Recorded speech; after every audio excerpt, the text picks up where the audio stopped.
Hello friends, welcome to my YouTube channel KL study. Friends, MP TET वर्ग 2 mains exams के लिए biology में हमारे साइंस की जो क्लासेस चल रही थी उसी क्रम में ये हमारी नेक्स्ट क्लास है और उसी टॉपिक को यहाँ पर हम आगे बढ़ाएंगे। इससे पहले आपको पता होगा कि आपका जो है ईएसबी पर आपका जो परीक्षा शेड्यूल है वो जारी कर दिया गया है। तो आपने देख लिया होगा आपकी जो एग्ज़ाम डेट है, मतलब एग्ज़ाम का जो मंथ है वो बता दिया गया है कि अगस्त में आपके वर्ग 2 के एग्ज़ाम्स होंगे। ठीक है, तो अब आपके पास में बहुत ही कम समय बचता है, क्योंकि आपने अभी कुछ समय पहले पेपर में बस कटिंग देखी थी आपके एग्ज़ाम के मतलब डेट को लेकर के। ठीक है, कि किस महीने में आपके जो हैं एग्ज़ाम्स होंगे, लेकिन अभी ऑफिशियल आपका डाटा आ चुका है। तो आपके जो हैं अगस्त में आपके वर्ग 2 विषय जो शिक्षक हैं चयन परीक्षा इसकी करवाई जाएगी।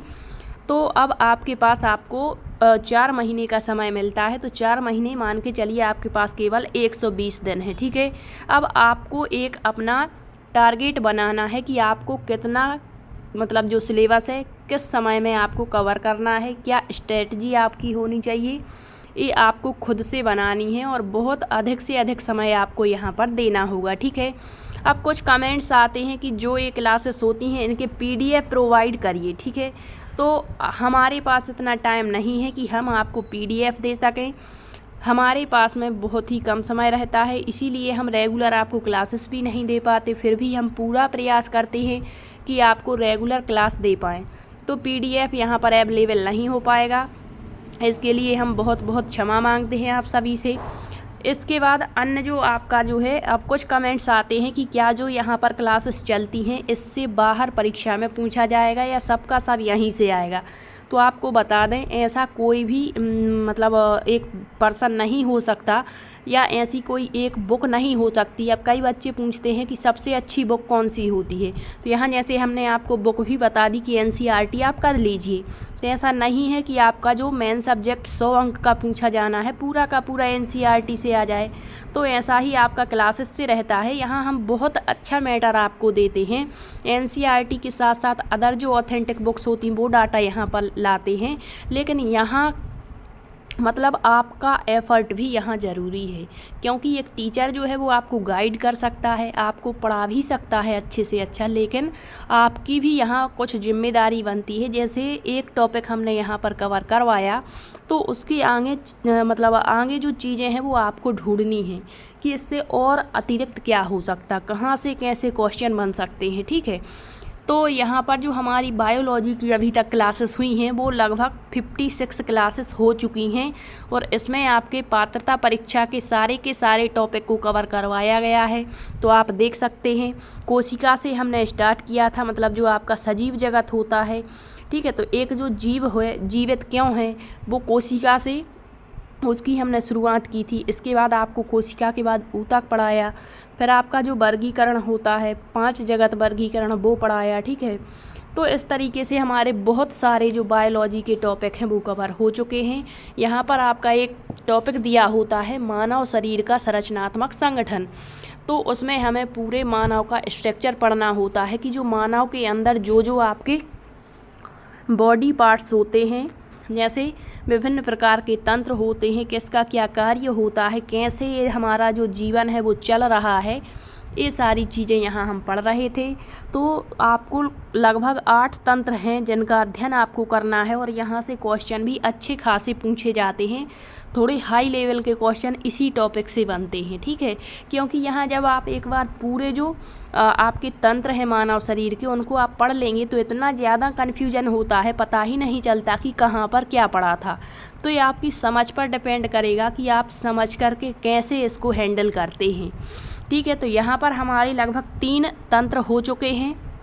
सबसे पहले हमने पाचन तंत्र पढ़ा हुआ था, पाचन तंत्र के बाद हमने श्वसन तंत्र पढ़ा हुआ था और श्वसन तंत्र के बाद हमने उत्सर्जन तंत्र पढ़ा हुआ था। ठीक है, तो हर एक जो आपका तंत्र है इसके अंतर्गत कुछ ना कुछ शरीर के जो बॉडी पार्ट्स होते हैं वो मिलकर के कार्य करते हैं। तो जैसे उत्सर्जन तंत्र में हमने पढ़ा था वृक्क क्या होता, किडनी क्या होती है, और ये प्रमुख उत्सर्जी अंग माना जाता है। इसके अलावा उत्सर्जन और कहाँ कहाँ से हो सकता, तो त्वचा हमने बताया आपको कि त्वचा से पसीने का उत्सर्जन होता है, ठीक है। इसके अलावा यकृत होता है, ठीक है। यकृत के बाद हमने बताया फेफड़े से आपके CO2 गैस का उत्सर्जन होता है। तो ये कुछ ऐसे अंग हैं जो उत्सर्जन तंत्र में पार्टिसिपेट करते हैं। फिर हमने श्वसन तंत्र पढ़ा, तो पूरा श्वसन मार्ग आपको बताया कि श्वसन तंत्र में कौन कौन से आपके बॉडी पार्ट्स हिस्सा लेंगे, किसका क्या योगदान रहेगा। तो पूरा श्वसन मार्ग, नासिका छिद्र क्या होता है, नासिका कपाट क्या होता है, ग्रसनी ग्रसिका क्या कहलाता है, ठीक है। इसके बाद आपका श्वसन तंत्र के बाद में आपको फेफड़े पड़े थे श्वसन तंत्र में, ठीक है। तो यहाँ से क्वेश्चन बनते हैं। फिर इसके बाद पाचन तंत्र में आपका आहार नाल पाचन की पूरी क्रिया विधि आपको बताई, कहाँ से कौन सा एंजाइम निकलता है, किसको किस चीज़ में कन्वर्ट करता है, ये चीज़ें हम देख चुके हैं, ठीक। आज हम नया तंत्र स्टार्ट करेंगे क्रम वाइज है। तो सबसे पहले हमारा हुआ पाचन तंत्र, श्वसन तंत्र, फिर हुआ हमारा उत्सर्जन तंत्र। आज हम यहाँ तंत्रिका तंत्र स्टार्ट करें उससे पहले आपको बता दें कि जो तंत्रिका तंत्र होता है इसको पढ़ने से पहले आपको तंत्रिका ऊतक समझना चाहिए, क्योंकि आपको हमने बहुत पहले ऊतक पर क्लासेस दी थी जिसमें आपको जंतु ऊतक और पादप ऊतक दोनों बहुत अच्छे से करवाए हैं। फिर भी तंत्रिका तंत्र यदि हम स्टार्ट करते हैं तो बार बार आपको तंत्रिका ऊतक की ज़रूरत पड़ेगी। तो यहाँ हम तंत्रिका तंत्र को स्टार्ट करें उससे पहले आपको तंत्रिका ऊतक के बारे में बताएंगे ताकि आप चीज़ों को समझ पाएँ और तंत्रिका तंत्र को अच्छे से समझ सकें, ठीक है। तो आइए स्टार्ट करते हैं आज का अपना सेशन। तो ये है आपका तंत्रिका तंत्र यानी नर्वस सिस्टम, ठीक है। ये क्या होता है, तो देखिए मानव शरीर का वह तंत्र, मतलब हर एक तंत्र जो होता है उसका अपना अपना अलग अलग कार्य होता है और सभी जो है बॉडी पार्ट्स मिलकर इस तंत्र का निर्माण करते हैं और फिर हमारे शरीर का जो है यहाँ पर वृद्धि विकास होता है और हमारा शरीर नियमित रूप से चलता रहता है। तो देखिए मानव शरीर का वह तंत्र जो हमें सोचने, हम किसी विषय में सोच सकते हैं, किसी समस्या के ऊपर हम सोच सकते हैं, समझना तथा किसी चीज़ को लंबे समय तक याद रखने के साथ साथ ही किसी चीज़ को याद रखना, मतलब जैसे हमारे सामने कई चीज़ें आती हैं तो हमें पता होता कि ये चीज़ है, ये चीज़ है, ठीक है। तो ये किस कारण से याद है, ऐसा क्या है हमारे शरीर के अंदर, ठीक है। तो वो जो कार्य होते हैं तथा शरीर के विभिन्न अंगों के कार्यों में सामंजस्य और संतुलन स्थापित करना, मतलब जो भी कार्य हमारे बॉडी के अंदर चलते हैं उनमें समन्वय, मतलब समन्वय हर जगह ज़रूरी होता है, ठीक है। तो जैसे समाज में समन्वय बना करके रहना होता सामंजस्य के साथ, ताकि समाज में कोई लड़ाई झगड़ा ना हो पाए, ठीक है। उसी तरीके से हमारे शरीर के अंदर भी असंतुलन उत्पन्न ना हो, इसके लिए जो है ऐसे अंग होते हैं कुछ जो हमारे शरीर के अंदर सामंजस्य और संतुलन स्थापित करने का कार्य करते हैं और यही सब आपके तंत्रिका तंत्र कहलाते हैं। तो याद रखिए मानव शरीर के अंदर जो सोचने समझने का कार्य कौन करता है, हमारा मस्तिष्क करता है, ठीक है। तो आपको तंत्रिका तंत्र के अंतर्गत मस्तिष्क को पढ़ना है। तो मस्तिष्क को पढ़ने से पहले हम तंत्रिका ऊतक को पढ़ेंगे क्योंकि यहाँ बार बार आपको ज़रूरत पड़ने वाली है, ठीक है। तो आप समझ गए होंगे तंत्रिका तंत्र क्या है। अब देखिए इसके अंतर्गत सारे शरीर में महीन धागे के समान तंत्रिकाएं फैली रहती हैं। जो तंत्रिका तंत्र होता है इसके अंतर्गत हमारे शरीर के अंदर महीन धागों के जैसी तंत्रिकाएं फैली होती हैं और यह जो है हमें वातावरणीय सूचनाओं संवेदी अंगों से प्राप्त करके, मतलब जो वातावरण से हमें सूचनाएं प्राप्त होती हैं, कोई समस्या आ गई, ठीक है, प्रकाश हमने देख लिया, अधिक प्रकाश देख लिया, मतलब जो भी वातावरण में घटनाएं हो रही हैं तो हमारे जो संवेदी अंग होते हैं, ठीक है, उनके माध्यम से प्राप्त करता है और विद्युत आवेग के रूप में इनका द्रुत गति से प्रसारण करता है और शरीर के विभिन्न भागों के बीच कार्यात्मक समन्वय स्थापित करता है। कौन? आपका तंत्रिका तंत्र। फिर इसके बाद है तंत्रिका तंत्र संवेदी अंगों, तंत्रिकाओं, मस्तिष्क, मेरुरज्जु और तंत्रिका कोशिकाओं का बना होता है। ये याद रखिए तंत्रिका कोशिकाओं का बना होता है। तंत्रिकीय नियंत्रण और समन्वय का कार्य मुख्यतः मस्तिष्क और मेरुरज्जु के द्वारा किया जाता है। तो आपको तंत्रिका तंत्र में मुख्य रूप से मस्तिष्क और मेरुरज्जु यानी स्पाइनल कॉर्ड और ब्रेन के बारे में पढ़ना है। तो आपको मस्तिष्क की जो संरचना है अगले लेक्चर में इसी को हम कवर करेंगे। उससे पहले हम तंत्रिका ऊतक समझेंगे ताकि आपको वहाँ पर समझने में कोई दिक्कत ना हो पाए, ठीक। तो आइए देखते हैं तंत्रिका ऊतक। तो आपको सबसे पहले बता दें कि जो आपके जंतु ऊतक होते हैं, कौन से, आपने पढ़ा होगा पादप ऊतक और जंतु ऊतक, ठीक है। तो जंतु ऊतक जो होते हैं मुख्य रूप से कितने प्रकार के होते हैं, 4 प्रकार के आपने पढ़ा है। और यदि क्लास नहीं देखी है तो देख सकते हैं, बहुत पहले हमने कोशिका के बाद ऊतक को ही कवर करवाया था। तो कौन कौन से होते हैं, सबसे पहले एपिथीलियम ऊतक होता है, फिर इसके बाद आपका संयोजी ऊतक होता है, ठीक है। कौन सा होता है, संयोजी ऊतक, फिर आपका कंकाल ऊतक होता है, और फिर होता है तंत्रिका ऊतक। तो जो हमारा तंत्रिका तंत्र है वो इसी पर डिपेंड है, तंत्रिका ऊतक पर। तो ये कौन सा ऊतक है आपका, जंतु ऊतक है, कौन सा, तंत्रिका ऊतक, नर्वस टिश्यू, ठीक है। अब देखिए इसका क्या रोल होता है। तो शरीर के समस्त अंगों और कार्यों में सामंजस्य स्थापित करना तंत्रिका ऊतक की प्रमुख विशेषता होती है। जब हम कंकाल तंत्र पढ़ेंगे तो वहाँ कंकाल ऊतक की जरूरत पड़ेगी, ठीक है। अभी हम क्या पढ़ रहे हैं, तंत्रिका तंत्र। तो ये जानना जरूरी है कि आपका जो तंत्रिका ऊतक है, नर्वस टिश्यू है, यह क्या करता है, तो शरीर के मतलब अपना अपना कार्य बटा होता। तंत्रिका ऊतक का अपना कार्य, एपिथीलियम का अपना कार्य होगा, और जो संयोजी ऊतक होगा उसका अलग कार्य होगा, ठीक है। तो यहाँ देखिए जो तंत्रिका ऊतक है यह शरीर के समस्त अंगों कार्यों में सामंजस्य स्थापित करना तंत्रिका ऊतक की प्रमुख विशेषता है। जंतुओं के शरीर के मस्तिष्क, मेरुरज्जु और तंत्रिकाएं तंत्रिका ऊतक के बने होते हैं। तो पूछ सकता है यहाँ पर क्वेश्चन कि जो आपका मस्तिष्क और मेरुरज्जु है किस ऊतक से बने हैं, किस जंतु ऊतक से बने हैं। तो ये आपके जंतु ऊतक तो 4 प्रकार के हैं, लेकिन आपको पता होना चाहिए कि जो मस्तिष्क हैं और मेरुरज्जु ये किसके अंतर्गत आते हैं, आपके तंत्रिका तंत्र के। और जो तंत्रिका तंत्र होता है वो किससे बना होता है, आपके तंत्रिका ऊतक से बना होता है, ठीक है। एक क्वेश्चन अब देखिए, तंत्रिका ऊतक संवेदना को शरीर, अब आपने सीडीपी में खूब पढ़ा होगा संवेदना। तो जो ज्ञान की प्रथम सीढ़ी मानी जाती है वो संवेदना ही कहलाती है। जैसे कोई हमने अचानक से बाहर अपने वातावरण में कोई घटना घटित होते हुए देखी तो तुरंत जो हमारे संवेदी अंग होते, कौन कौन से होते, आँख, नाक, कान, मतलब जिन्हें हम ज्ञानेंद्रियाँ कहते हैं, ठीक है। आँख, नाक, कान, जीभ और त्वचा, तो इनके माध्यम से जो संवेदना होती है वो हमारे अंदर जाती। फिर दूसरा संवेदी अंग क्या होता है हमारा, प्रत्यक्षीकरण होता है, ठीक है। तो फिर हमारा जो ज्ञानेंद्रियाँ होती हैं, ये जो होती हैं, जो संवेदना है वो ज्ञानेंद्रियों के माध्यम से हमने ग्रहण की, ठीक है।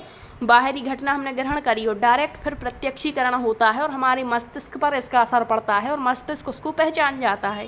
तो ये क्रम चलता है, ठीक।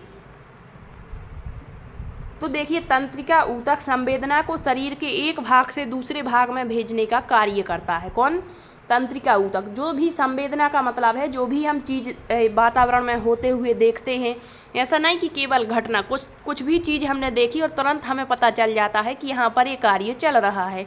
तो ये कैसे संभव है, ये तंत्रिका ऊतक ही हमें इसका आभास कराते हैं, ठीक है।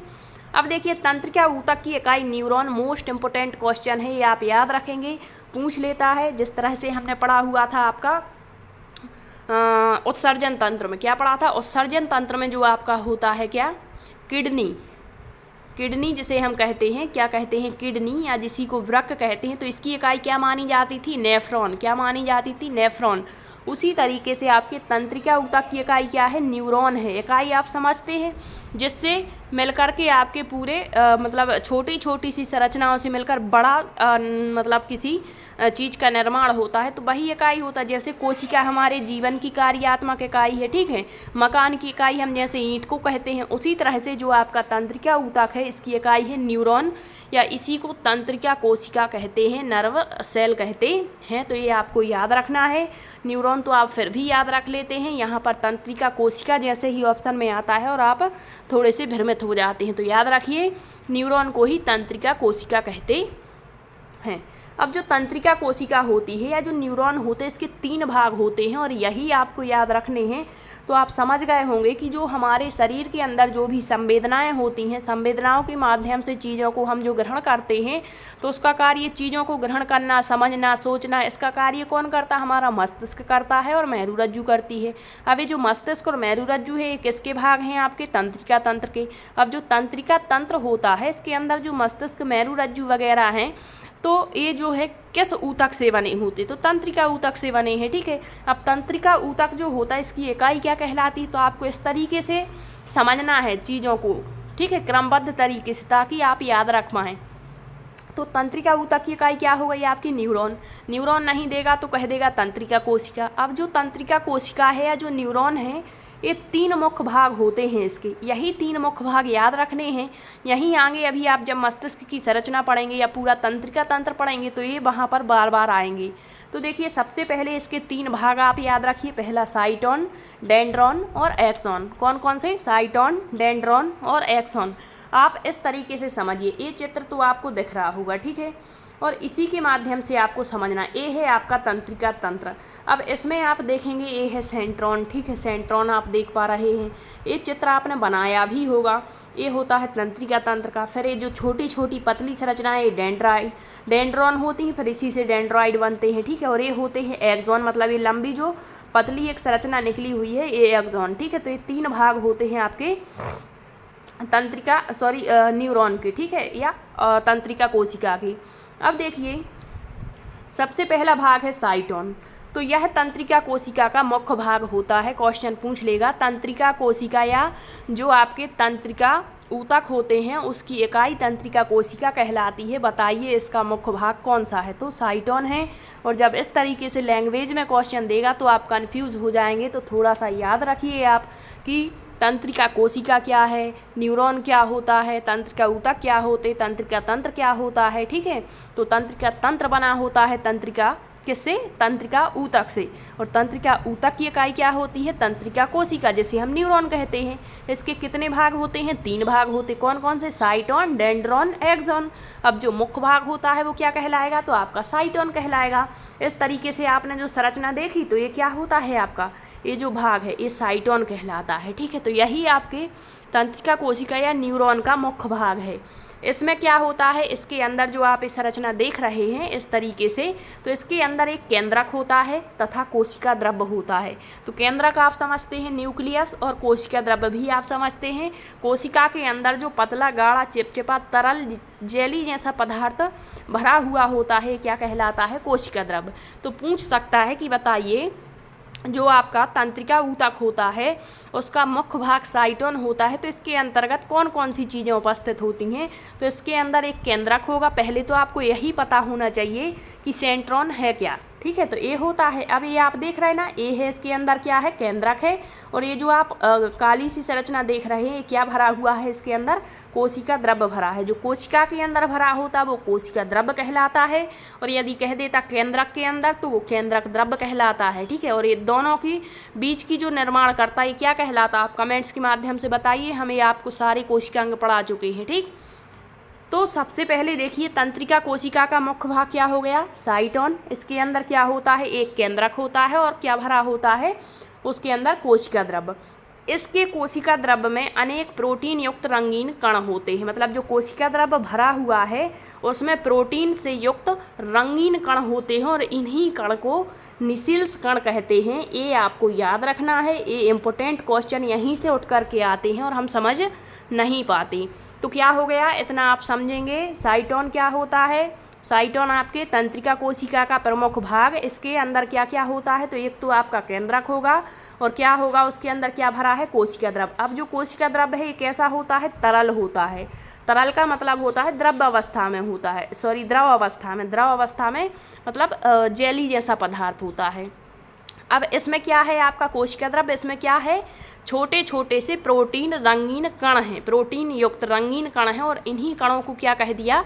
निसिल्स कण कह दिया, ठीक है। अब दूसरा आपका तंत्रिका कोशिका का कौन सा भाग होता है? तो दूसरा होता है डेंड्रॉन। क्या होता है? डेंड्रॉन। तो साइटोन से निकले हुए तंतु जो एक या अधिक होते हैं वो डेंड्रॉन कहलाते हैं।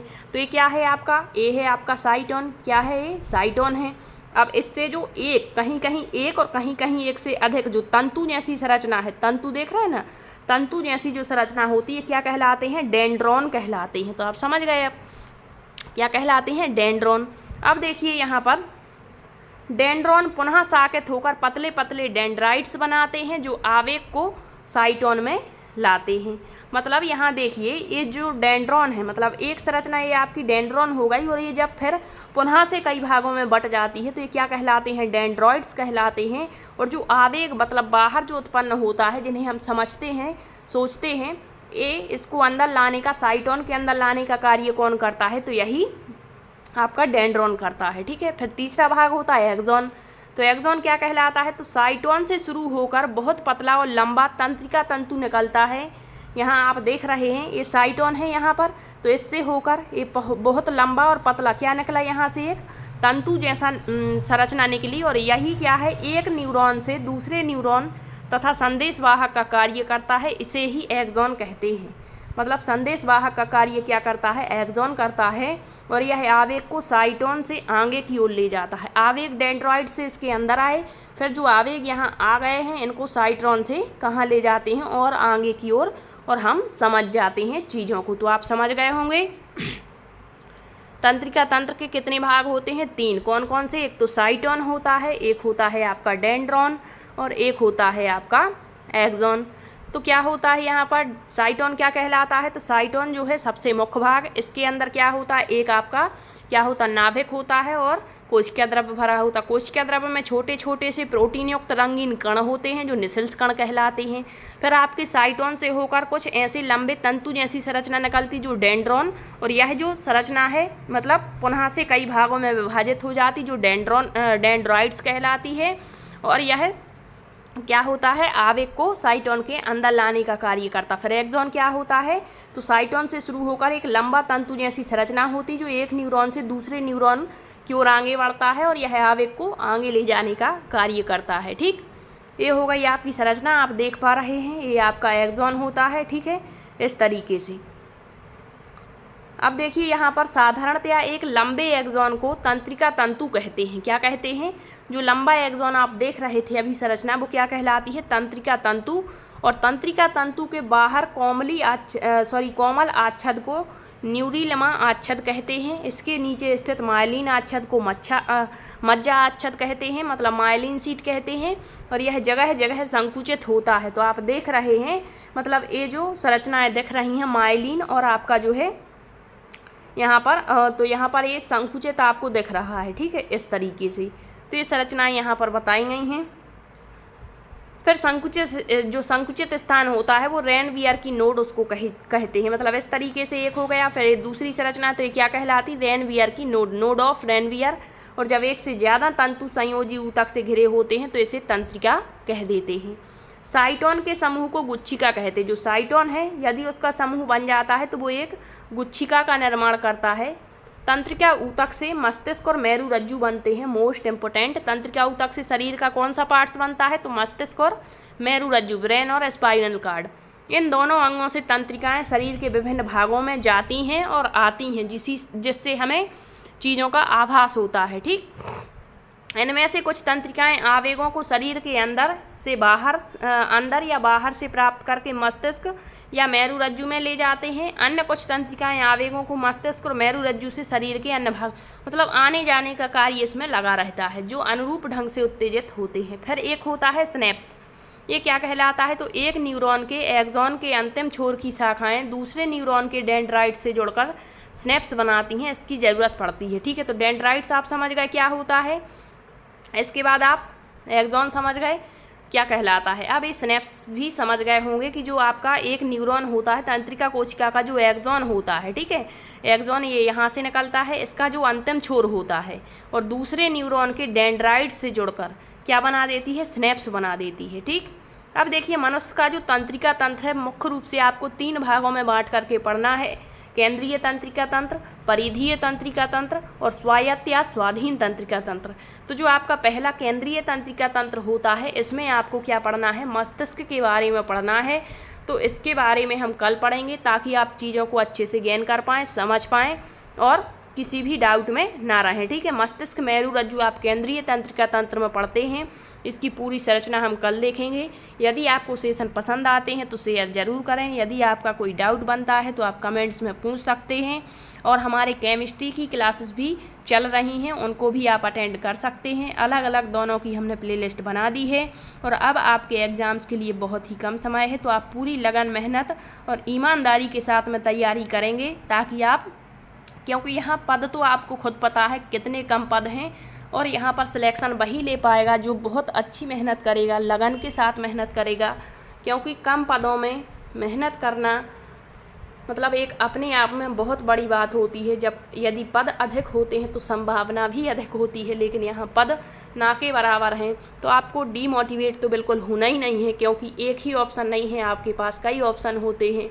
फिर भी आपको तैयारी अपनी पूरी मेहनत के साथ में करनी है, पूरी निष्ठा के साथ में, ताकि आप यहाँ सेलेक्ट हो पाएँ। और आपको एक लक्ष्य मान के चलना है कि जो 100 अंक का एग्ज़ाम होगा उसमें आप स्कोर करेंगे 90+, ठीक है। तब जा कर के आप यहाँ पर अच्छा स्कोर कर पाएंगे। तो मिलते हैं अगले सेशन में, तब तक के लिए सभी का बहुत बहुत धन्यवाद।